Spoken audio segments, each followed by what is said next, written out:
Madridistas, this Saturday we have the biggest test of the year so far as Barcelona is coming into the Santiago Bernabéu as we face off with them in the first Elclasico of the 2024 season. Kylian Mbappe's first Elclasico, so many storylines heading into this game that I cannot wait to be talking about. In this video, I'm going to be previewing the matchup, telling you what I think of Barcelona so far this season, giving you my starting 11 that I want to see Real Madrid roll out there, and of course, my official match prediction. But before we get started, if you're new around here, I'm Dally with Dallyfc. I cover all things Real Madrid. At the end of the video, if you like the content and you want to see more from myself, please hit that subscribe button. Right now, smash that like button. It helps me out a ton. And let me know in the comments, what's your official match prediction for Elclasico? So coming into this game, how is Barcelona doing? You know, I know a lot of us love to hate watch Barcelona, myself included, but honestly, objectively, they actually have been a very good product so far. And Hansi Flick has actually done a very good job early into the season right now. Now, it's a long way to go, but honestly, right now, they have looked very good and scoring a lot of goals. Currently, they sit first in Laliga with a 33-10 goal difference. Over the past two games, they just thrashed Bayern Munich 4-1, and they beat Sevilla 5-1 earlier last week as well. So coming into this game, the three players I wanted to highlight for Barcelona, currently, I would say Lewandowski, Lamine Yamal, and then one of the most underrated players, I think, in my opinion, right now in La Liga is Rafinha right now. Currently, Lewandowski has 12 goals and 2 assists in La Liga, and he's just honestly on fire. I believe him and Harry Kane are tied with the most goals in all of competitions right now. Again, guys, 12 goals is only in La Liga, so he's on fire right now. And then Lamine Yamal, a 17-year-old wonder kid, 6 assists and 4 goals right now, and he's just on fire right now. One of the best right wings in the world already at 17 years old. And then Rafinha, Raf is what I will call him as well. He has 5 goals and 5 assists. And even though they were trying to kick him out and get Nico Williams over the summer, Rafinha has taken that to heart, and he's been playing very well, getting a hat trick against Bayern Munich just the other day. And honestly, right now, he's probably one of the better players in the world. He's in form right now. So coming into this game, watching Barcelona over the past couple of weeks, what does Barcelona love to do? Well, one of the things I think they love to do is the high line. A lot of the times Barcelona, they will have their defense all the way up to the midfield line. And I really think this is a way that Real Madrid can actually come in and take advantage of this. This is one of the things.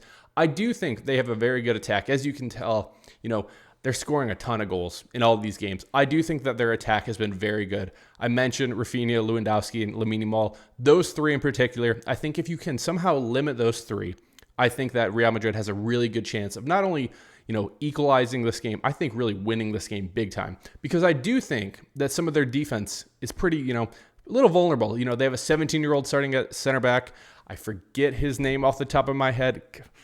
It might come back to bite me, but oh well. But he's actually been playing really good right now. I just cannot think of his name, unfortunately. But I do think, I'm like 17 years old. I don't care how good you are against Vinny. I think Vinny will cook anybody in the world, especially a 17-year-old. So that's something that I really think we can take advantage of. Now, coming into this game, I made a video just a couple days ago talking about the current injury news that I have. And unfortunately, Rodrigo and Courtois will both be missing Elclasico. And not only Elclasico, it might be a couple weeks for them as well, but can confirm for now, Rodrigo and Courtois will both be out for Elclasico. So coming into this game, what is Carlo Ancelotti going to be doing? Well, I actually have what I expect Carlo Ancelotti's starting 11 will be, and then I have what I expect that I would rather have out there as my starting 11. First, this is Carlo Ancelotti's starting 11 that I believe he'll be putting out there, and as you can see, he is going with a 4-4-2 with Vinny and Mbappe up top, with Modric, Camavinga, Fede Valverde, and Jude Bellingham making up the midfield, and then a back four of Mendy, Rudiger, Militao, and Lucas Vazquez, with Lunin in goal, of course, as I mentioned, with Courtois being out. Now, I do not love this lineup, and I will tell you why. I mentioned it in my last one after the Dortmund game, and I've mentioned it a couple times now. After Celta Vigo, same thing. Lucas Vazquez at right back right now, I love him as a player. I love that he's been a part of Real Madrid for years now. I wouldn't say he's a legend, but he's definitely one of the integral parts of this team, over the past several years. He's always come in, always had really clutch moments, getting those penalty kicks, getting that late goal against Dortmund as well. And Lucas Vazquez, he's a very good player. However, defensively, guys, let's just be honest with everybody. He is a liability. There's nothing else I can really say about that. If Lucas Vazquez is going up against Rafinha, who's coming off a hat trick, I worry, honestly, and I really worry that Fede Valverde and Jude Bellingham are going to have to backtrack a lot and really help Lucas Vazquez, because right now, over the past couple of games, he just seems lost out there, honestly, on defense. He's looking around. He's seeing ghosts out there. I do not feel comfortable at all with it. Now, is Carlo Ancelotti going to roll him out there? Probably. He probably will. Now, what would I do differently, and why would I not be starting Lucas Vazquez? Well, this might come as a surprise to you guys, but here is my starting 11. And as you can see, I am putting Fede Valverde at right back, and I will tell you guys why. Now, here's the thing. Taking your best player that I think so far this season, Fede Valverde has 100% been our best player, and moving him to right back and playing out of position, I don't love doing this, right? This is not my first choice. However, losing Danny Carvajal, guys, we just have to be honest. We need somebody back there who can help us defensively, especially when you're going against a high-flying attack like Barcelona has. And so I would say taking the pace that Fede Valverde has and the ability to backtrack as well as to get forward, I think is way better than Lucas Vazquez is right now. As well, defensively, it's night and day between Lucas Vazquez and Fede Valverde. And so that is why I would be putting Fede Valverde back here. We've seen him actually before, years back. I believe it was 19 and 20. It might be 18 and 19 too. He has played as a right back before. The thing that we can see from Valverde as well is he can continue to move up and he can invert into the midfield. He can bomb down the right wing and help out in the attack as well. But he has the ability to get back, and I trust him getting back and playing really good defense way more than I would with Lucas Vazquez. And so that is why he would be starting at right back. Also, guys, let's just be honest. We have a lot more options in the midfield than we do at right back. And so I do think that we can put a really solid defensive midfield out there as well. So taking a look at the lineup, I have Vinny and Mbappe up top. I think that's pretty obvious. I think there's zero doubts about that. I feel very confident about that. Now, I'm going back to the diamond that we saw last year work so well with Jude Bellingham up at the 10. I really want to see Jude making a lot more runs in this game. I really think that him being a little more central and helping out Vinny and Mbappe, I think that'd be critical for us.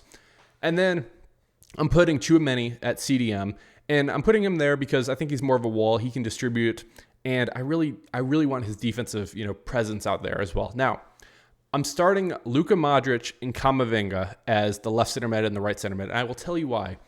I think that you need creative players out there, and I think Luka Modric is one of them, and I think Arda Güler is one of them as well. However, currently, Ancelotti does not trust Arda Güler at all defensively. Right now, I'll be honest, guys, I love Arda Güler as well, but defensively, that is not his strong point. And I really think coming into this game, we really need to kind of play back a little and then counter attack. That's what I would be recommending, because I think that if you can beat this high line, Vinny and Mbappe can take advantage of that, honestly. And we'll talk about those two just in a second, but I think that you need creative players. Luka Modric can deliver those through balls. I think Camavinga can as well. I've seen it a couple times with Camavinga over the past couple games. He's delivered really good through balls to an Mbappe, to a Vinny. And we already know Luka Modric can do that as well. So I want some creative players out there as well. Plus, Camavinga, I love his pressing ability. I love his playmaking ability too. And defensively, I think he's fantastic as well. Now, the back four, I already mentioned Fede Valverde, but the other one, left back, I will be starting for Mendy. I have been raving about Fran Garcia, but I do think that we need a solid defensive left back to go against Lamine Yamal in this one. And then, of course, Rudiger and Militao in at center backs, and hopefully they can be manhandling Robert Lewandowski in this one. And then again, Lunin in goal. So, a couple players I wanted to focus on. Let's first start, guys, with the two up top, Vinny and Mbappe. As I mentioned already before, the high line for Barcelona is incredibly high. It's almost disrespectful how high this high line is. And right now they're really trying to bait you to get offsides. And I'm hoping this is really what I need from Vinny and Mbappe, to break that high line, to counterattack and stay onside. I know that we will probably get at least one offsides call, maybe two, but really let's see where that line is and let's break it and let's go and get a counterattack. Let's get a through ball from a Modric, from a Camavinga, a long ball. We've seen Fede Valverde deliver perfect switch passes. Rudiger, Militao deliver really good long balls as well. So I would really like us to take advantage of that. And that's really where I think that the goals would be coming from, is breaking that high line and counterattacking. That's really what I think we should be doing. And honestly, right now, we haven't been linking up the best in terms of a build-up to get a goal. It's been a lot of individual brilliance, and that continues to happen in the past couple weeks. So that's what I would like to see from those two. And then, guys, clinical finishing. When you have the chance, and I'm not sure how many chances we're going to have in this one, but if you get the opportunity to go one-on-one with the goalkeeper, let's take advantage of that. That has to be a goal almost every single time. I would love to see us just pour it on Barcelona in this one, but need clinical finishing. And then let's be a little unselfish too. If it's a 2-on-1, don't be afraid to take that pass and make the smart decision. I think that applies to both Vinny and Mbappe. And guys, at the end of the day with both of them, be the superstars that you both are. Vinny right now, he will be winning the Ballon d'Or coming up on Monday. So let's get a fantastic performance by him to go off to France on Monday to go get that beautiful, beautiful golden ball. Cannot wait for that one. And then same thing with Kylian Mbappe. If you think you are the best player in the world and everybody else thinks you're one of the best players in the world already, I think in your first Elclasico game, let's go out there and prove it to the entire world because the world will be watching this game. So that is all I have to say about those two right now. Now, one of the key players, in my opinion, in this game is, of course, Andre Lunin. Lunin, he needs to have a monster game because I expect a ton of shots, on-target shots too, to be coming his way. And I really need the Lunin that we saw last year for Real Madrid after Courtois got hurt with the ACL injury. I thought Lunin was very, very good, very solid last year. I need that Andre Lunin to come back. Not the one we saw in Euros who got benched for Ukraine. I don't need that at all. Or the one that gave up 5 goals. I need a very, very solid performance from Lunin in this one. And I know he can do it. You know, he has the ability to do it. Now, would I have loved to have Courtois there? 100%, because I think Courtois could be the difference maker in this one. But we have to adapt because, unfortunately, injuries happen. And Lunin needs to be the guy to be making the difference for us in this one. And hopefully, my target, I would say under 2 goals. Lunin, if you can hold us to, at max, 2 goals, I really think Real Madrid has a really good shot in this one. So that's what my target would be for Lunin in this one. So let me know what you guys think in the comments below. What's your target for Lunin? What's your expectations for Lunin as well? Now, the next player I wanted to highlight is Ferland Mendy. You know, I have given Mendy a hard time. However, coming into this year, I was a huge Mendy fan. I thought he was easily one of the better left backs in the world, especially defensively. And as well as saying that, Lamine Yamal has actually said before on record that he has been the toughest opponent that he's actually gone against. And that really needs to be happening again. I want Yamal to be crying after this game because how good Ferland Mendy is in this one. For Mendy, the key thing is contain Lamine Yamal. Do not let him cut inside. Do not get lost. Do not get dribbled through. And do not get nutmegged as well. Be a wall. Be solid. And be consistent with your defense. And I don't even need you. I'm not even going to complain if you're not helping in the attack in this one. I just need you to be spying Lamine Yamal this entire game. So that is what I'm requesting from you, Ferland Mendy. And hopefully you can deliver in this one. The final 2 players I wanted to talk about in the starting 11 are a tandem, and that is, of course, Rudiger and Militao.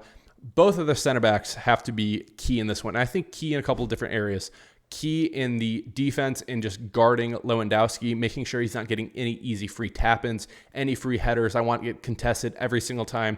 As well is if we get the opportunity to get a counterattack, let's deliver a perfect, accurate long ball, and that applies to both of them. I think both of them need to have a fantastic game for us to have a really good chance in this one. The one sub that I really want to see in this game too is I do think that we need somebody creative, somebody really good with the ball at their feet, and that, of course, is Arda Güler. You know, I would have loved to come on here, guys, and say I would like to see Arda Güler in the starting 11. I just don't right now rate him enough defensively against, especially at Barcelona. I just don't think he's there. However, if he could come on later in the game and we really need a goal, we need to be creative, I think Arda Güler is the man for that. I would love to see about 30 minutes from him to come on, to break the high line, and to really just control the ball, especially if it's in tight spaces, and go and create a chance. It doesn't even have to be a goal from him. It doesn't even have to be assists. Maybe get a penalty for us. Just do something creative, and maybe we can take advantage of a set piece, of a corner, something like that. But I think Arda Güler has a real chance to come into this game if Carlo Ancelotti will give him a chance and make the difference for us as well. Now, everybody, when it comes to my prediction in this one, I have a couple things that I'm thinking of about this game. You have the lineup that I showed you just a minute ago with what is my starting 11. And then you have the lineup that I believe Carlo Ancelotti will be going with. And I'll be honest, I think if we are going with the lineup that Carlo Ancelotti is putting out there, I do not feel confident in that lineup. I do worry. I do think that maybe if you move Militao to right back, I just think if Lucas Vazquez is in the starting 11, I think it might be a really long day for Real Madrid. And so, when it comes to my official prediction for this one, if we are going with Carlo Ancelotti's lineup, I unfortunately will be breaking something that I've never done on this channel before. And I will be predicting a Real Madrid loss, and I will be predicting that Barcelona will come into the Santiago Bernabéu and win the game 3-2. However, if Carlo Ancelotti's watching, and I know, Carlo, you are a subscriber of this channel, please listen to me.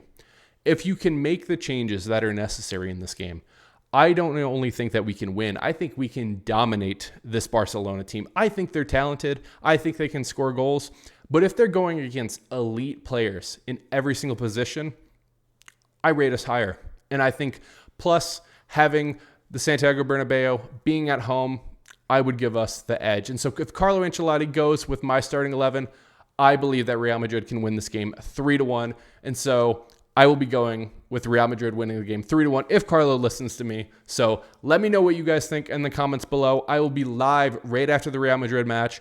Can't wait to be talking with all of you. And hopefully it is a positive vibe and it's a really good post-live game stream with me as well. So guys, can't wait to be chatting with you then. Let me know again what you guys think in the comments below. If you're new around here, again, hit that subscribe button. Like the video if you made it this far. And guys, I will see you after the match. It's been Dally with Dallyfc. Cheers. Real Madrid.